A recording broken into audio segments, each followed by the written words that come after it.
विष्णु पुराण प्रथम अंश का 14वां अध्याय। प्राचीन ब्रही का जन्म और प्रचेताओं का भगवद आराधन। श्री पराशर जी बोले, हे मित्र, पृथु के अंतर्धान और वादी नामक दो धर्मज्ञ पुत्र हुए। उनमें से अंतर्धान से उसकी पत्नी शिखंडी ने हवीरधान को उत्पन्न किया। हवीरधान से अग्निकुलीना धिषणा ने प्राचीन ब्रही, शुक्र, गया, कृष्ण, व्रज और अजीन ये 6 पुत्र उत्पन्न किए। हे महाभाग, हवीरधान से उत्पन्न हुए भगवान प्राचीन ब्रही एक महान प्रजापति थे, जिन्होंने यज्ञ के द्वारा अपनी प्रजा की बहुत वृद्धि की। हे मुने, उनके समय में यज्ञ अनुष्ठान की अधिकता के कारण प्राचीन नागर कुश समस्त पृथ्वी में फैले हुए थे, इसलिए वे महाबली प्राचीन ब्रही नाम से विख्यात हुए। हे महामते, उस महीपति ने महान तपस्या के अनंतर समुद्र की पुत्री स्वर्णा से विवाह किया। उस समुद्र कन्या स्वर्णा के प्राचीन ब्रही से 10 पुत्र हुए। वे प्रचेता नामक सभी पुत्र धनुर्विद्या के पारगामी थे। उन्होंने समुद्र के जल में रहकर 10,000 वर्ष तक सामान्य धर्म का आचरण करते हुए घोर तपस्या की। श्री मैत्रेय जी बोले, हे महामुने, उन महात्मा प्रचेताओं ने किस लिए समुद्र के जल में तपस्या की थी, वह आप कहिए। श्री पराशर जी कहने लगे, हे मित्र, एक बार प्रजापति की प्रेरणा से प्रचेताओं के महात्मा पिता प्राचीन ब्रही ने उनसे अति सम्मानपूर्वक संतान उत्पत्ति के लिए इस प्रकार कहा, हे पुत्रों, देवाधिदेव ब्रह्मा जी ने मुझे आज्ञा दी है कि तुम प्रजा की वृद्धि करो, और मैंने भी उनसे बहुत अच्छा कह दिया है। अतः हे पुत्रगण, तुम भी मेरी प्रसन्नता के लिए सावधानीपूर्वक प्रजा की वृद्धि करो, क्योंकि प्रजापति की आज्ञा तुमको भी सर्वथा माननीय है। श्री पराशर जी बोले, हे मुने, उन राजकुमारों ने पिता के ये वचन सुनकर उनसे जो आज्ञा कहकर फिर पूछा, हे तात, जिस कर्म से हम प्रजा वृद्धि में समर्थ हो सके, उसकी आप हमसे भली प्रकार व्याख्या कीजिए। पिता ने कहा, वरदायक भगवान विष्णु की आराधना करने से ही मनुष्य को निसंदेह इष्ट वस्तु की प्राप्ति होती है, और किसी उपाय से नहीं। इसके सिवा और मैं तुमसे क्या कहूँ। इसलिए यदि तुम सफलता चाहते हो तो प्रजा वृद्धि के लिए सर्वभूतों के स्वामी श्री हरि गोविंद की उपासना करो। धर्म, अर्थ, काम या मोक्ष की इच्छा वालों को सदा अनादि पुरुषोत्तम भगवान विष्णु की ही आराधना करनी चाहिए। कल्प के आरंभ में जिनकी उपासना करके प्रजापति ने संसार की रचना की है, तुम उन अच्युत की ही आराधना करो, इससे तुम्हारी संतान की वृद्धि होगी। श्री पराशर जी बोले, पिता की ऐसी आज्ञा होने पर प्रचेता नामक 10 पुत्रों ने समुद्र के जल में डूबे रहकर सावधानीपूर्वक तप करना आरंभ कर दिया।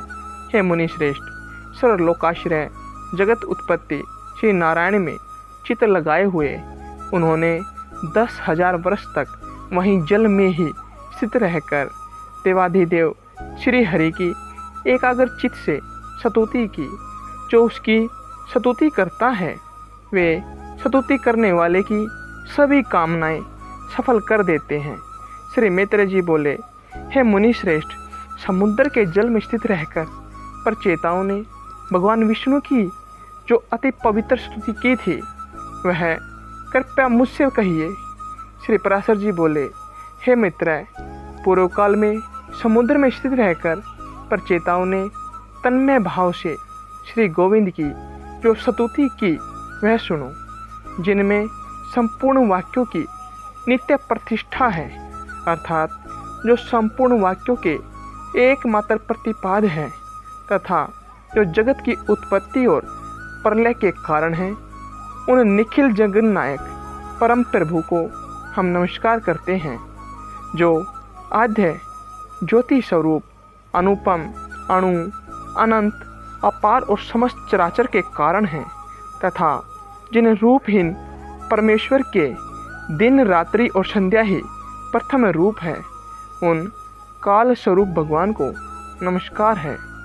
समस्त प्राणियों के जीवन रूप जिनके अमृतमय स्वरूप को देव और पितृगण नित्य प्रति भोगते हैं, उन सोम स्वरूप प्रभु को नमस्कार है, जो तीक्ष्ण स्वरूप अपने तेज से आकाश मंडल को प्रकाशित करते हुए अंधकार को भक्षण कर जाते हैं तथा जो घाम, शीत और जल के उद्गम स्थान हैं, उन सूर्य स्वरूप नारायण को नमस्कार है, जो कठिनता युक्त होकर इस संपूर्ण संसार को धारण करते हैं और शब्द आदि पांचों विश्वों के आधार तथा व्यापक हैं।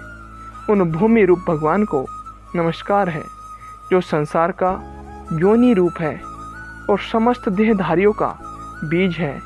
भगवान हरि के उस जल स्वरूप को हम नमस्कार करते हैं, जो समस्त देवताओं का हव्यभुक और पितृगण का कव्यभुक मुख है।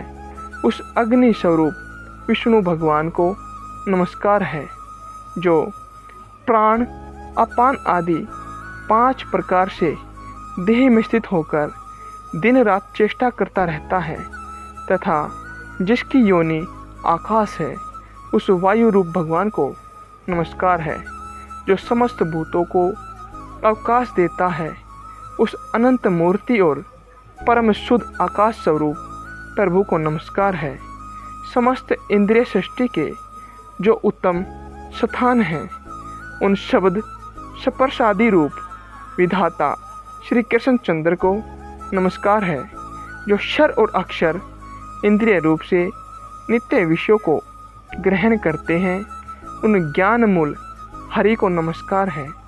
इंद्रियों के द्वारा ग्रहण किए गए विषयों को जो आत्मा के सम्मुख उपस्थित करता है, उस अंतकरण रूप विश्वात्मा को नमस्कार है, जिस अनंत में सकल विश्व स्थित है, जिससे वह उत्पन्न हुआ है और जो उसके लय का भी स्थान है।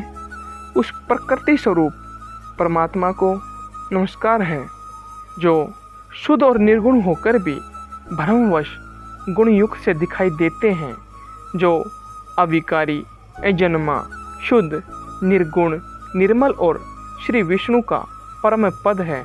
उस ब्रह्म स्वरूप को हम नमस्कार करते हैं, जो न लंबा है, न पतला है, न मोटा है, न छोटा है और न काला है, न लाल है, जो सन्हे, द्रव, कांति तथा शरीर से रहित एवं अनासक्त और अशरीरी जीव से भिन्न है, जो अवकाश, स्पर्श, गंध और रस से रहित तथा आँख, कान विहीन, अचल एवं जिह्वा, हाथ और मन से रहित है, जो नाम, गोत्र, सुख और तेज से शून्य तथा कारणहीन है, जिसमें भय, भ्रांति, निद्रा, जरा और मरण इन अवस्थाओं का अभाव है, जो अरज, रजोगुण रहित, अशब्द, अमृत, अपलुप्त, गति शून्य और असंवर्त, अनाच्छादित है एवं जिसमें पूर्वापर व्यवहार की गति नहीं है, वही भगवान विष्णु का परम पद है, जिसका ईशन यानी शासन ही परम गुण है, जो सर्वरूप और अनाधार है तथा जीवा और दृष्टि का विषय है। भगवान विष्णु के उस परम पद को हम नमस्कार करते हैं। श्री पराशर जी बोले, इस प्रकार श्री विष्णु भगवान में समाधिस्थ होकर प्रचेताओं ने महासागर में रहकर उनकी स्तुति करते हुए 10,000 वर्ष तक तपस्या की।